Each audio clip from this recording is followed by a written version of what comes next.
तो स्वागत है आप सभी का एक और न्यू वीडियो पर। जैसा कि आप सभी जानते हैं कि एमपीडीटी काउंसलिंग 2022 स्टार्ट हो चुकी है। 25 अगस्त से 1 सितंबर के बीच में आप रजिस्ट्रेशन करवा सकते हैं।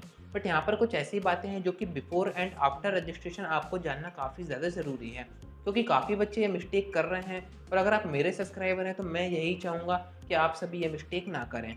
अब देखिए, जब से एमपीडीटी की डेट आई है यानी कि रजिस्ट्रेशन डेट स्टार्ट हुई है, तब से बच्चे यही सोच रहे हैं कि कुछ भी करके कैसे भी हमारा फटाफट एमपीडीटी में रजिस्ट्रेशन हो जाए। अब देखिए, यहाँ पर बच्चे काफ़ी मिस्टेक भी कर रहे हैं, डॉक्यूमेंट इनवैलिड वहाँ पर यूज़ कर रहे हैं, क्योंकि वो ये सोच रहे हैं कि कुछ भी करके हमारा फटाफट रजिस्ट्रेशन हो जाए। तो मैं आपको यहाँ पर बता देता हूँ कि ऐसा कुछ भी नहीं होता है कि आपने अगर बाद में रजिस्ट्रेशन किया तो यहाँ पर आपको प्रेफरेंस कम दी जाएगी। और यहाँ पर जो बच्चे एडवांस की तैयारी कर रहे हैं यानी कि जिनके जेईई मेंस में अच्छे परसेंटाइल आ गए हैं, एडवांस में वो क्वालिफाई हो गए हैं, वो ये सोच रहे हैं कि हम डीटीए में रजिस्ट्रेशन करें या फिर हम एडवांस हो जाने का वेट करें।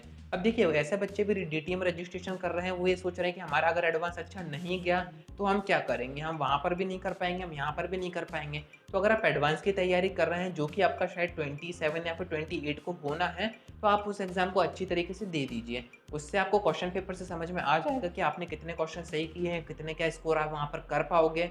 तो आपको वहाँ पर जोसा में करनी चाहिए या फिर आपको एमपीडीटी में करनी चाहिए। जोसा भी एक तरह की काउंसलिंग होती है जिसके थ्रू आपका एडमिशन आईआईटी और एनआईटीज़ में होता है। अब यहाँ पर जो बच्चे ऐसा एडवांस वगैरह की तैयारी कर रहे हैं तो वो यहाँ पर ऐसा घबराएं नहीं कि हम डीटी में रजिस्ट्रेशन नहीं कर पाएंगे। 28 या 27 को आपका एडवांस हो जाएगा। उसके बाद भी आपके पास 1 या 2 दिन का टाइम बचेगा, उसमें आप पूरा अच्छी तरीके से समझ सकते हैं, सोच सकते हैं, एनालाइज़ कर सकते हैं कि हमें किस काउंसलिंग में पार्टिसिपेट करना है। तो ऐसे बच्चे घबराएँ ना, आप रजिस्ट्रेशन जो है वो आराम से कर सकते हैं, 1 तारीख तक का आपके पास टाइम है। सेकंड नंबर की बात, काफ़ी बच्चे फॉर्म वगैरह भरने में मिस्टेक कर रहे हैं रजिस्ट्रेशन के टाइम पे, और वो ये कह रहे हैं कि अब हम क्या करें, हमने तो मिस्टेक से ये भर दिया है, हमने इनवैलिड डॉक्यूमेंट यूज़ कर दिया है। तो डॉक्यूमेंट का अगर मैं आपको बताऊँ, अगर आपके पास ऐसे डॉक्यूमेंट्स हैं जो कि वैलिड नहीं है यानी कि एक्सपायर हो गए हैं, तो 3 से 4 दिन में आपका कोई भी डॉक्यूमेंट है वो अपडेट हो जाता है। तो मैं आपको यही कहूँगा कि जब आप रजिस्ट्रेशन के टाइम पर डॉक्यूमेंट यूज़ करें तो वो पूरे वैलिड डॉक्यूमेंट यूज़ करें। ऐसा नहीं है कि आपके पास पुराने डॉक्यूमेंट रखे थे, आप ये सोच रहे हैं कि फटाफट रजिस्ट्रेशन हो जाए, कहीं पर रजिस्ट्रेशन बंद ना हो जाए जिससे कि हम रजिस्ट्रेशन ना कर पाएँगे। तो आप अपने जो डॉक्यूमेंट है उनको अपडेट कराइए, उसके बाद आप रजिस्ट्रेशन कर सकते हैं।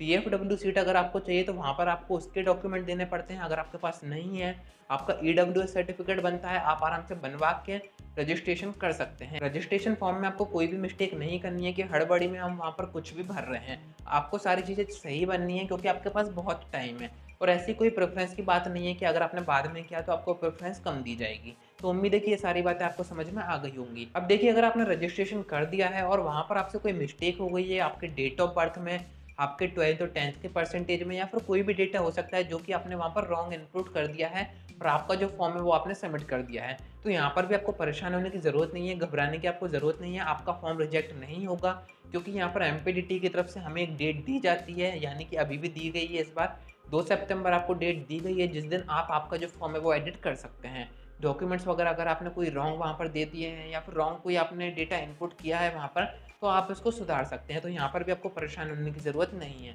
बट इसके बाद जो सबसे इम्पोर्टेंट स्टेप आएगी जो कि है आपकी चॉइस की, जिसकी डेट आपको दी गई है 29 से 6 के बीच में, शायद से, मुझे कंफर्म नहीं है। आप यहाँ पर देख सकते हैं साइड में, यहाँ पर आप देख सकते हैं कि इस चॉइस में आपको कोई भी मिस्टेक नहीं करनी है।